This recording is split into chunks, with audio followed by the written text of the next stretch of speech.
Hello everybody, and welcome back to Rain Check. We learned that Rao was an investigator, and the things are happening. It's just lots of things, conspiracies, and whatever. Guess this is a mystery game? Detective thingy? Probably. But I shouldn't say most, but this happens a lot in VNs, and I get why. It's good. And we get this thick wolfer with us for this one. That's nice. We do love that. His attention snaps back at me, and his unblinking gaze locks onto mine with an intense, unsettling focus. But what does it matter if you've gone down to the station? What does matter is if you had gone down to the station, sorry. Messed up this line completely. If you had gone down to the station. Believe me, if they had started interrogating you, and they would have eventually found out about me somehow. Obviously, I can't afford to have any complications in keeping my presence hidden. So he can't have his cover blown. Is his investigation somehow related to the police? Okay, I guess that makes sense. But why not tell me this at the casino? Nah, that's a fair question. I guess you still haven't caught on, then. What do you mean? The city is riddled with undercover police informants, especially in sleazy places like the casino. We're lucky we didn't bump into any earlier, but still. Not to mention, things being bugged with hidden mics and cameras in places you'd least expect it. I made sure to do a complete sweep of this room to ensure it's completely safe. He rises, retrieving the newspaper clipping from me. I trust you won't tell anybody about this. His tone is softens noticeably. I hesitate, contemplating the seriousness of the information. Yeah. An awkward pause follows as I look at Rao, uncertain. So, what now? Go back to your room. Stay indoors. I'd recommend avoiding the casino for the rest of your stay. I can't argue with this logic, but the thought of being alone and confined to my room for the rest of my trip isn't exactly thrilling. I frown at the idea of being on my own. After today's events, everything seems unsettling, especially considering the state of the city. I guess so, but it's a bit worrying being alone after this. Here, scan this. He takes out his phone and flicks over to an app that displays a bunch of QR codes. The wolf taps on one of them and quickly enlarges, covering the entire screen. This is a temporary proxy to contact me, in case something happens. What's a temporary proxy, and how does it work? Are you giving me your phone number or something? Rao shrugs, gesturing for me to take out my phone. Something like that. I don't know the specifics, but it's supposed to be more secure. Reaching for my phone, left on standby since the casino, I try to awaken the screen. Nothing. Aw, crap. The battery's dead. 1 second. He strides over to two briefcases on the floor, selecting the smaller one to place on the bed. I grow curious as he produces a coiled, spring-like white cable. We got there. Then an unexpected knock on the door coincides with the vibration from Rao's phone in his paw. He squints at the small screen and mutters something to himself before turning back to me. Let me get that. My eyes follow Rao as he walks to the front room, checking for the spyglass before opening the door. Guess who? I don't know who this is. Glad to see you again. No, Rao's imposing figure obscures the newcomer, but their slight Hispanic accent is distinguishable. What is this small boy? Look at them. They're small. They barely even touch the pecs of Rao. Okay. The wolf walks in with a small fox in a large overcoat that's probably no higher than my shoulders. He's a lot shorter than most foxes I've seen. Traffic was crazy on the freeway, so I had to make a detour. His sentence cuts off as he hands something to Rao, his gaze suddenly locked on me. Another one. What did I say about inviting guys over during the investigation? The fox, standing barely up to Rao's waist, chuckles at his own remark. He's cute, though. Which app did you use this time? Rao. Rao, please. Huh? Oh. The fox, what the hell is this fox talking about? Rao scoffs, sending a sharp glare towards the fox before refocusing on me, quickly detecting the distress on my face. I didn't. Rao's voice sounds unamused at the fox's antics. Really? This must be a first. So, what's his name? Ask him yourself. He's right there. It's Theodore. The air tenses as the fox's sharp gaze locks onto me in an instant. I should have kept my mouth shut. But he sizes me up, returning my glare with a sincere smile that vanishes as he refocuses on Rao. Get him out. You know we have business to discuss. Hold on. How is this pronounced? Javier? Is that it? Is it Javier? Is it Javier? Is it Javier? I'm gonna say Javier. I hope that's okay. Because I think that's how that's pronounced. I was about to give him a proxy contact. He may be important. What? Why? Our eyes meet again. His stare becomes more intense, as though he's searching for something specific within me. I don't like the way he's looking at me. He was attacked earlier. Interesting. By? An addict. I'm certain it was a skeleton user. Really? His tone sounds more sarcastic than anything. Javier's gaze shifts from me to my tail, and I instinctively try to conceal it as he tries to examine it. It's your lucky day,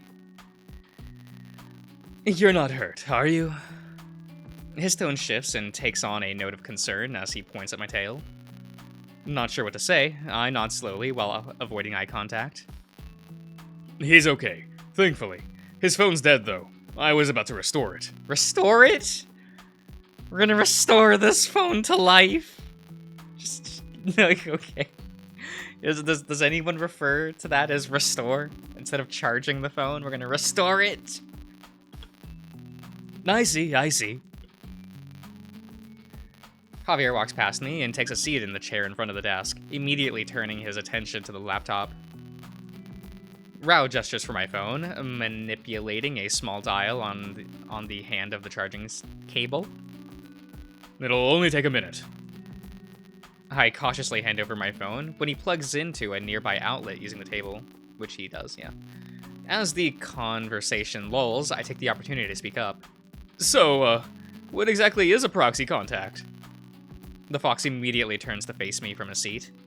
A proxy contact is an encrypted link between two devices, leveraging the strength of the 7G cellular network.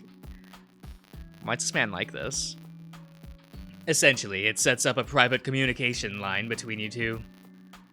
Though this link can be terminated between either party at any time, due to the artificial general intelligence capabilities of 7G.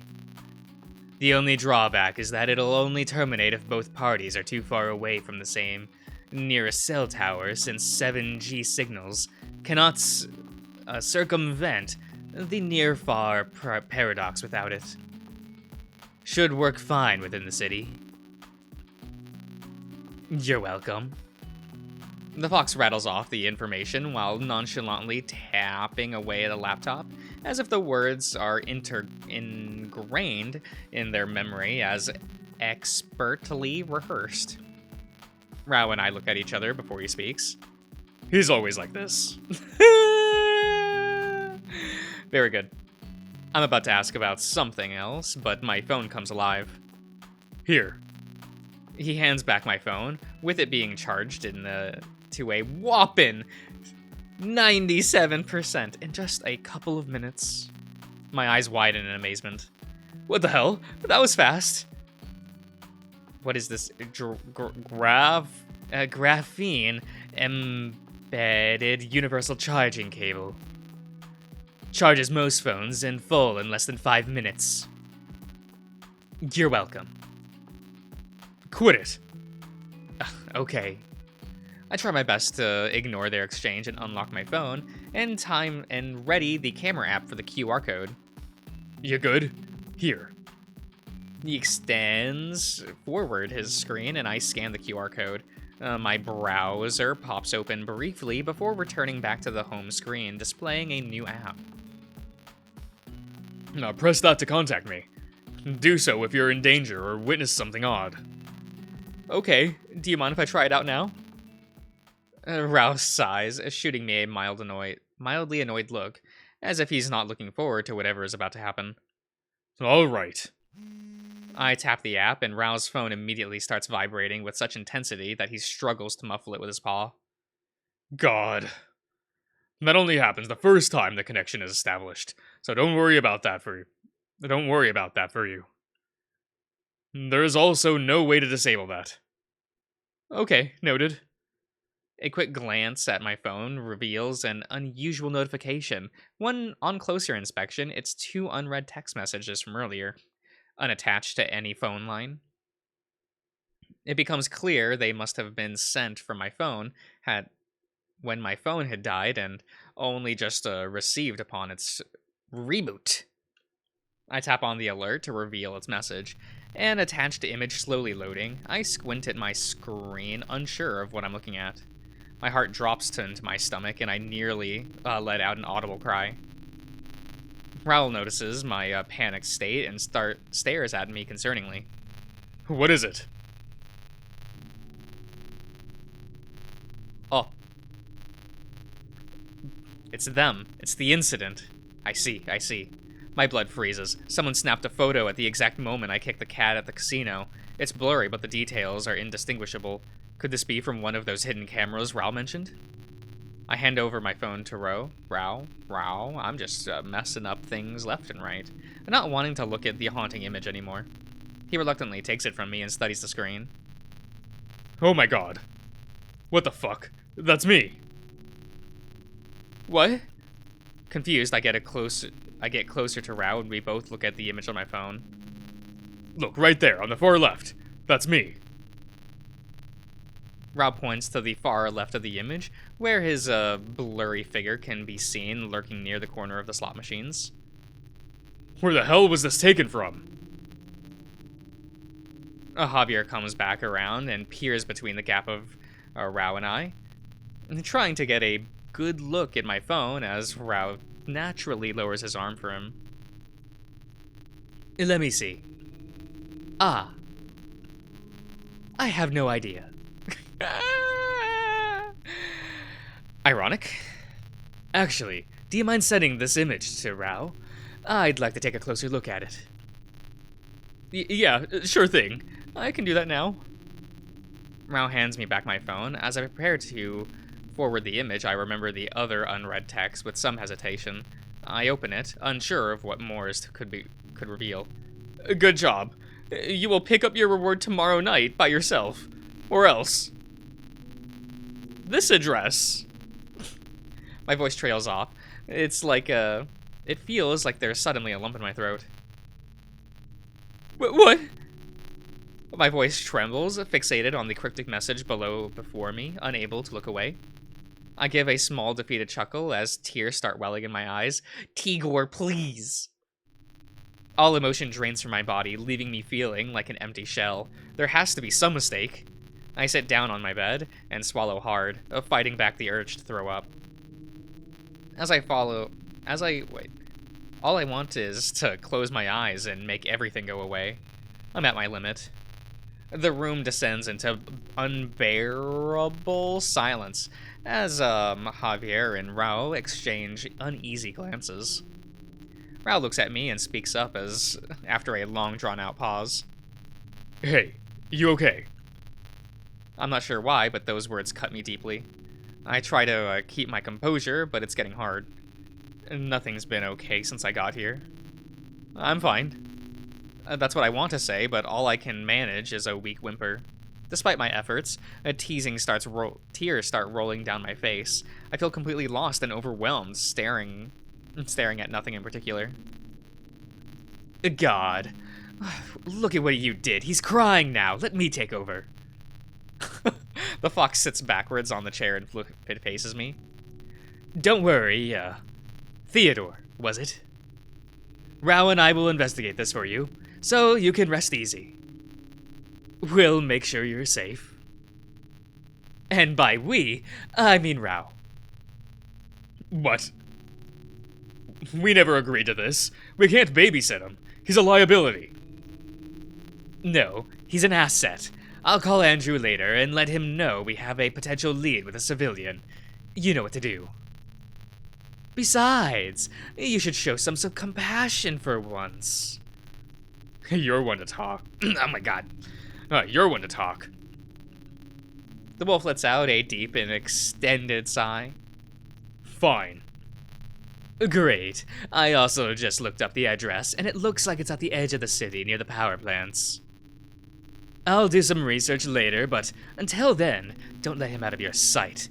You remember the last time we had. Yes, I remember. Rao cuts off Javier, catching the fox off guard. Okay, well, in any case. Theodore, do you mind if I take your phone to do some message tracing? I extend my phone towards him, avoiding eye contact as he takes it from my outstretched paw. Javier takes turns to Rao, and he makes his way towards the door. I need to do extra preparations for tomorrow, but I'll be back later tomorrow to return his phone after I do some digging. Okay. The door slams shut just as quickly as it was opened, leaving the two of us alone once more. I still manage to compose myself as Rao stands nearby, but exhaustion washes over me. So, what happens now? Rao glances away and peers out the window. I don't think he knows what to say either. I lay back in Rao's bed and stare up at the blank white ceiling. I wish I could just disappear. Hey, I'm sorry. I know you're not thrilled about babysitting me. It's not that. Normally, we deal with smaller investigations, but we've been dealing with bigger and bigger cases these past few months. This isn't some divorce case or where we just look at files. I don't want you to get involved in something potentially dangerous, but there's a lot of factors I'm not sure about. I'll pretend like nothing else happened. I'll stay in my room and lock myself in the bathroom if I have to.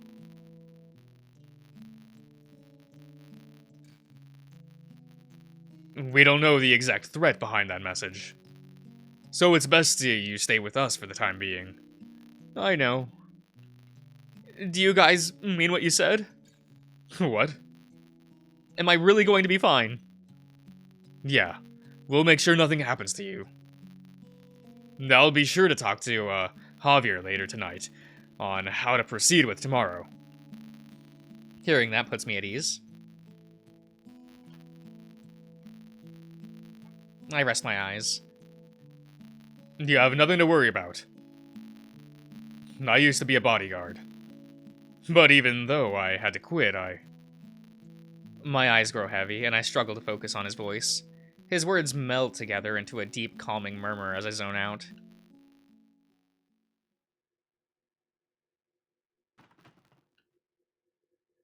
What? Not too loud. Sleeping. Oops. What we doing?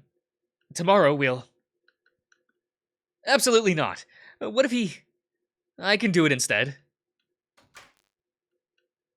God, it's late. Oh. It's dark. It is dark.